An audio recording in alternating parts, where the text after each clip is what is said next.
guys, welcome to Ashish Tech YouTube channel. So today మనం చెప్పబోయే topic pen డ్రైవ్ని ఎలా మనం బ్లాక్ చేయాలి. సో మనం పెన్ డ్రైవ్ నార్మల్గా కనెక్ట్ చేసినప్పుడు మనకి ఇలా డిస్ప్లే అవుతుంది. సో మనం పెన్ డ్రైవ్ ఎక్కడ ఉందో కూడా చూడొచ్చు. సో ఇది మన పెన్ డ్రైవ్. సో ఆల్రెడీ దీంట్లో ఓఎస్ ఉన్న వల్ల మనకి ఇలా కనిపిస్తుంది. సో ఈ డేటా అంతా మనకు వస్తుంది. ఈ పెన్ డ్రైవ్ మనం బ్లాక్ చేసి మనం ఎప్పుడైనా మళ్ళీ కనెక్ట్ చేసినప్పుడు పెన్ డ్రైవ్ ఆప్షన్ అనేది చూపించకూడదు అని అంటే మనం ఏం చేయాలంటే ఫస్ట్ రిజిస్టర్లోకి వెళ్ళాలి.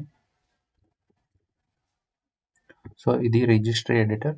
సో దీంట్లో మనం ఓపెన్ చేస్తే సో దీంట్లో మనకి లోకల్ మెషిన్లో సిస్టమ్ అని ఉంటుంది. ఈ సిస్టంలోకి వెళ్తాం. ఈ సిస్టమ్ నుండి కరెంట్ కంట్రోల్ సెట్ సర్వీసెస్ దీనిలో లాస్ట్లోకి వెళ్తే యూజర్ యూతో ఉంటుంది. నేను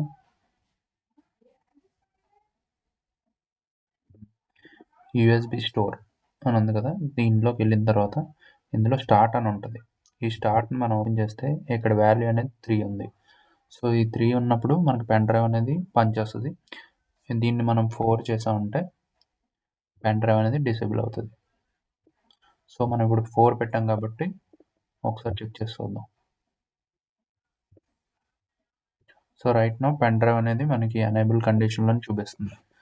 సో ఒకసారి నేను రిమూవ్ చేస్తాను. సో రిమూవ్ చేశాను. ఇప్పుడు మళ్ళీ కనెక్ట్ చేస్తాను.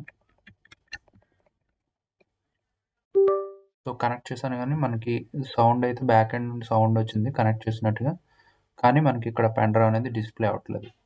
సో దీన్ని బట్టి మనకి ఏంటంటే పెన్ డ్రైవ్ అనేది బ్లాక్ అయింది. సో మళ్ళీ దీన్ని అన్బ్లాక్ చేయాలి అంటే రిజిస్టర్లోకి వెళ్ళి సేమ్ దాన్ని మనం ఇలా ఓపెన్ చేసి 3 నెంబర్ పెడతాం. నెంబర్ పెట్టి ఓకే చేస్తే నాకు పెన్ డ్రైవ్ ప్రెజెంట్ కనిపించట్లేదు. ఒకసారి రిమూవ్ చేసి పెడతాను. సో ఇప్పుడు పెట్టాను, నాకు మళ్ళీ పెన్ డ్రైవ్ అనేది డిటెక్ట్ అయింది. సో ఈ విధంగా మనం పెన్ డ్రైవ్ని ఎనేబుల్ అండ్ డిసేబుల్ కింద మనం మార్చుకోవచ్చు రిజిస్టర్లోకి వెళ్ళి. సో మనకి దీంట్లో ఈ కీ అనేది ఇలా మనం మాన్యువల్గా ఎంటర్ చేసుకునే బదులు మన కీని సేవ్ చేసుకున్నట్టయితే ఇలా కీ అనేది ఉంటుంది. ఈ కీని మనం సేవ్ చేసుకొని ఫర్ ఎగ్జాంపుల్ ఇలా ఉందనుకోండి.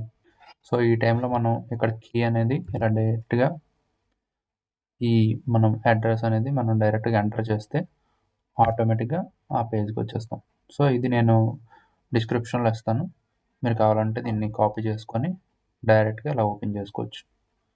ఓకే, సో ఇది overall video. So thanks for watching. So if you like it, please like and subscribe my channel. Thank you.